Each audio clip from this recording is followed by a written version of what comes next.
In the dead of night, unmarked trucks arrive at a newly constructed facility on the outskirts of the city. Workers in hazmat suits unload sealed containers labeled Biohazard Level 4. Security is tight, with armed guards patrolling the perimeter. Documents later revealed this was a covert biological research center disguised as a pharmaceutical company. The stage was set for a catastrophe that would soon engulf the entire city. 3 weeks after operations began, the first worker collapsed in Laboratory 3. Security footage showed the victim convulsing violently before developing strange blue lesions. Colleagues rushed to help, unaware they were being exposed. Internal memos would later confirm this was patient zero of what researchers called Project Blue Frost, a genetically enhanced bacterium designed for maximum contagion. The containment failure occurred on a rainy Tuesday. A cracked sewage pipe beneath the facility allowed contaminated water to merge with the city's supply. By Friday, emergency rooms reported 47 cases of blue fever. The pathogen spread rapidly through water droplets, with an alarming 72% infection rate among exposed individuals, according to later leaked documents. As hospitals overflowed, the city descended into chaos. The Central Medical Center's lobby became a nightmare scene. Coughing patients with blue-streaked skin collapsed on the floor, while doctors in makeshift PPE tried to separate the infected. Traffic cameras showed deserted streets as the government initiated Operation Whiteout, though its purpose remained classified at the time. Behind closed doors, crisis meetings were held at the Ministry of Defense.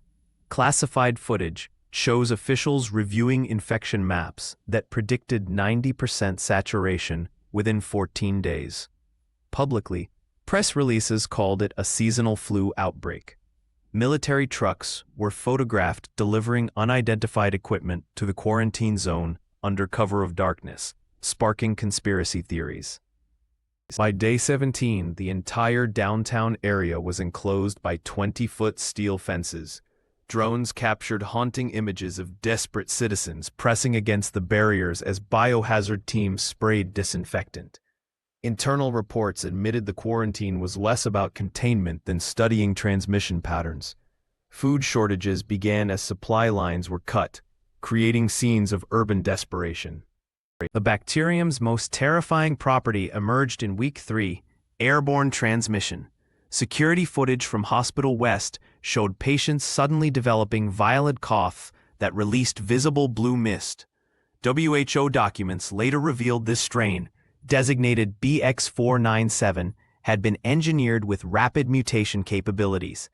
The death toll spiked to 200 per day as conventional treatments proved useless. Dr. Elena Marquez, a lead researcher, risked everything to leak 47 gigabytes of Project Blue Frost files to journalists. The documents proved the outbreak was intentional, a test of population-level bioweapon resilience. Her final encrypted message read, "They're monitoring mutation rates, not seeking cures."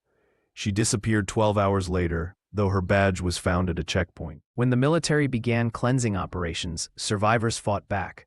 Security footage from abandoned cameras shows citizens using Molotov cocktails against armored vehicles. The most chilling clip shows a group of infected, voluntarily rushing soldiers, turning their own bodies into biological weapons.